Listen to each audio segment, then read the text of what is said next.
This meeting to order. Please rise for the Pledge of Allegiance. Pledge allegiance to the flag of the United States of America and to the republic for which it stands, one nation, under God, indivisible, with liberty and justice for all. Please join me for a moment of silence.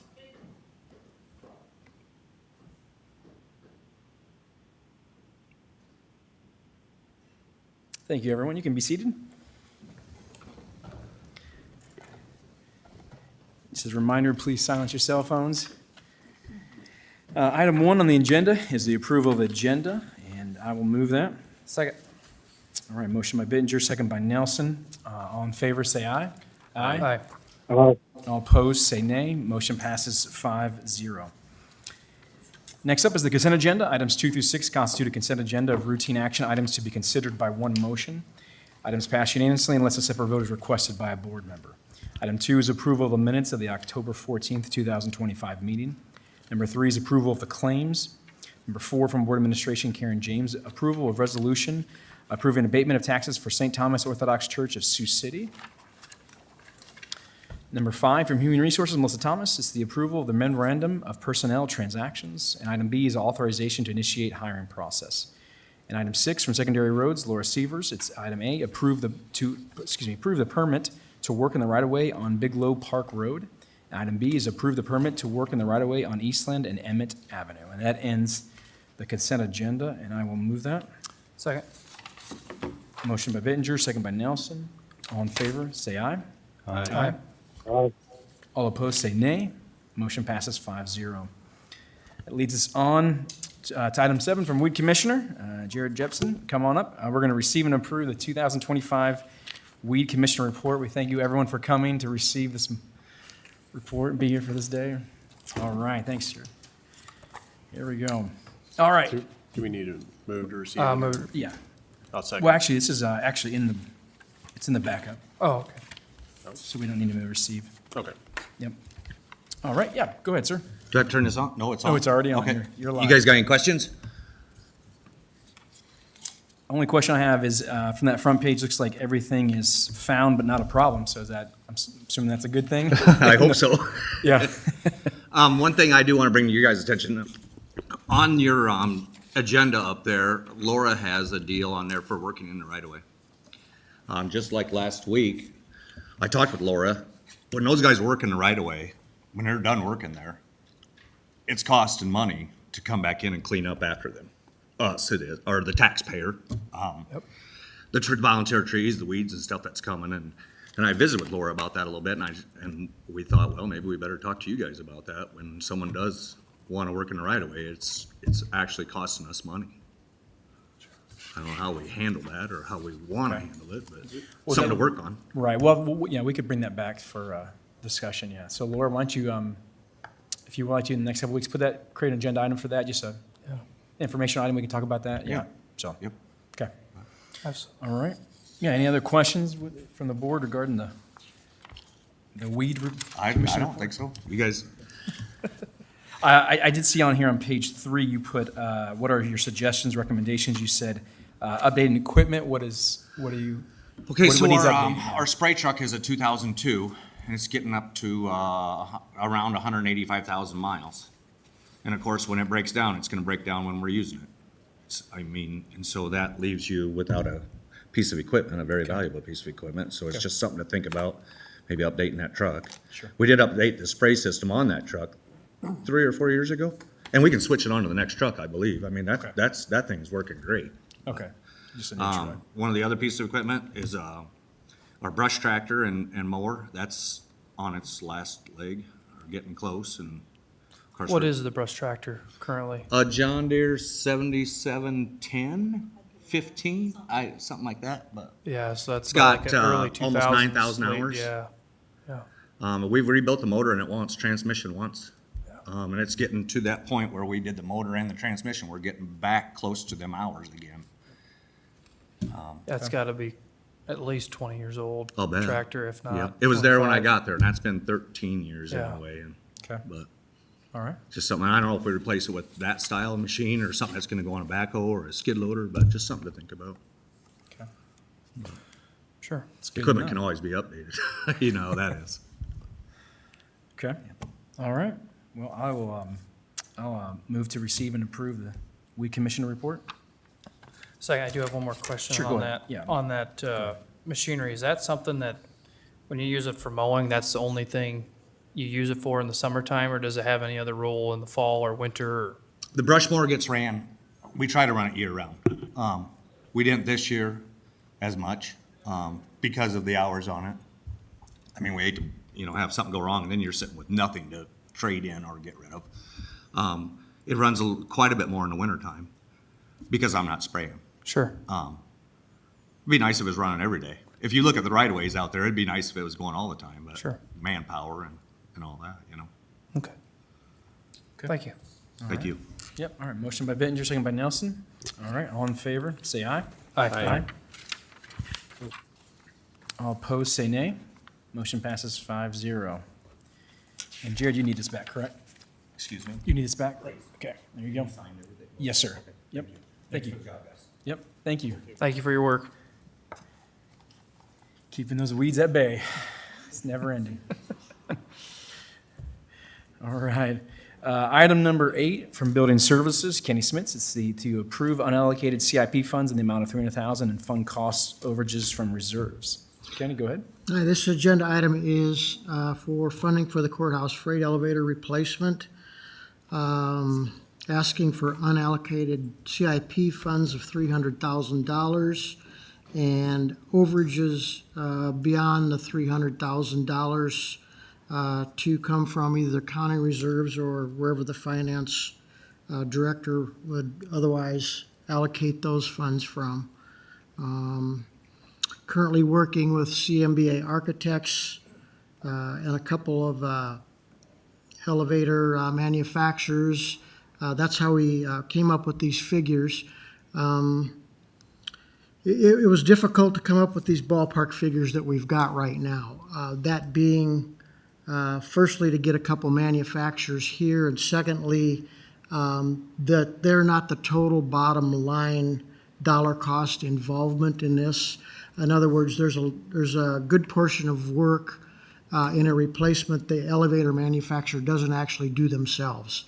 They have to bring another contractor in other words, to do any mechanical or electrical work that is not part of the elevator itself.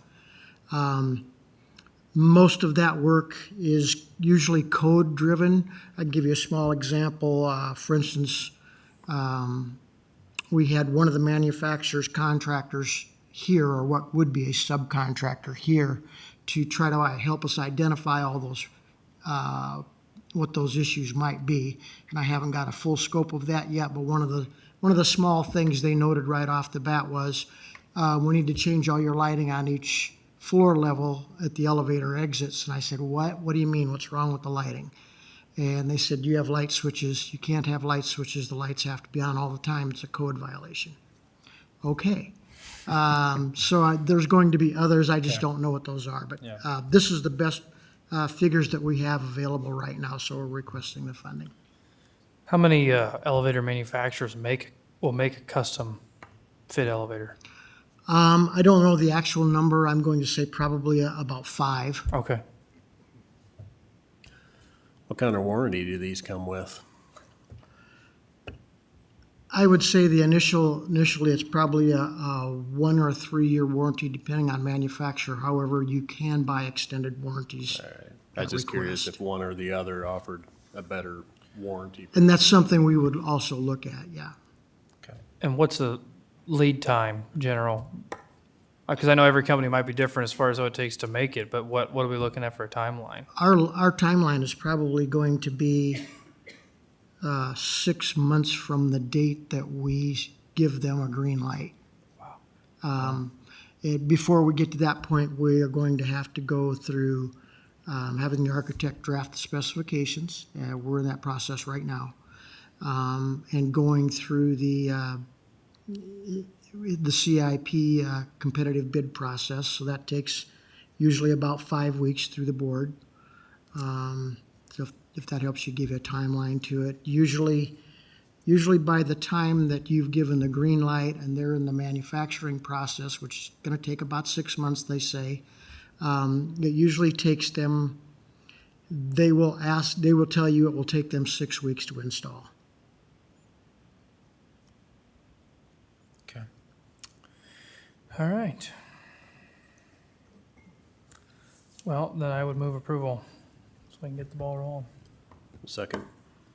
All right. Mr. Chair? Yes. Can you confirm what you're approving here and the amount? I have in the motion, 300,000 end fund cost coverages. Does that mean 300,000 or is there additional on top of that? If we can make the motion Sure. specific. So our projection, if it helps you, our total projection's $335,000 to $360,000. So why don't I move that, to fund 300,000 of the 360 from CIP and the remaining 60,000 to come from general basic reserves. So Ryan, is that? Yes, for right now. Okay. If it takes, more than 6 months, maybe at the end of the project, we could use fiscal, next year's CIP, but I would say right now, there is just a hair under 300,000 of unallocated CIP funds currently available. So that, I would say allocate that and then anything over that to become from general basic reserve. Okay. Okay. Does that motion work, Michelle? That was 300,000 from unallocated CIP and 60,000 from general basic reserves? Yes. All right. Thank you, Michelle. I'll second. All right, motion by Nelson, seconded by Dietrich. Any further discussions or questions for Kenny? All right, all in favor, say aye. Aye. Thank you. All opposed, say nay. Motion passes 5-0. Thank you, Kenny. All right, on to item 9, reports on committee meetings. There was an LEC meeting this afternoon. The next LEC meeting will be November 6th at 2 o'clock down here. Again, we're going to monthly, our meeting's just once a month, so the November meeting will be on November 6th. At that meeting, we approved a few expenses in regards to the testing and balancing on the air handlers, some reprogramming, some time and material type stuff as they're working on air handler 1 and 2. Entering the programming that we've gotten from our engineering consultant, and those damages will be, those costs that we approved today are damages that we'll hopefully seek back in mediation later this month. Outside of that, there wasn't too much to report from that meeting, so. Okay. Thank you. All right, thank you. Just from the Community Action Agency, they had some new appointments within their agency. Also, they approved $98,084 for LIHEAP. They had Crop Hunger Walk on October 19th, and they're still looking for people to come out for November 7th for the National Sleep Out. That's all I have for it. All right, thank you, Supervisor Carver. Okay. All right, moving on, any citizen concerns? Doyle, nothing? Okay. All right, moving on to board concerns. I'll bring up, Doyle, this week, your name was brought up. I was at a legislative summit down in Dallas, Texas with Kevin Alons, and the North Dakota rep brought your name up. Her name is, I'm forgetting. Sue Ann Olson. Yes, sir, that's it. Thank you, Sue Ann. Yeah, so she said that we were very blessed to have a citizen as involved as you are, so. Thank you. So, Appreciate it. anyhow, you, and then a couple other the state reps there, they were wanting to know, how do you get these citizens so involved in Iowa? So I said, well, Woodbury County, they're just different. They're just made different. But anyhow, so thanks for being involved. The only thing I have to bring up is November 11th, remember, to the board, there is no meeting. All elected officials, department heads, make sure to get claims in, but there will be no meeting on the 11th. And then tentatively, also, we're looking at on Tuesday, November 25th, not to have another board meeting since we will be in the LEC mediation that day in Des Moines, so, but we'll announce that here once we confirm next week. So just tentatively, November 25th, we may have no board meeting as well. That's all I have. Anything from the board? Any board concerns? Yep. Under Scaff? I can give you another election update. Okay, yeah. So we did start our in-person voting. I think that was prior to the last meeting, or was around there. We are having 2 satellite voting locations, and they will be next week. They'll both just be for the Sergeant Bluff Luton School District individuals. It was petitioned by the Sergeant Bluff Luton School District, and so the ballots for those districts will be available at the Sergeant Bluff Primary School at 206 D Street and the Sergeant Bluff Elementary School at 201 Port Neal. And those satellite dates will be both Monday, the 27th, and Thursday, the 30th.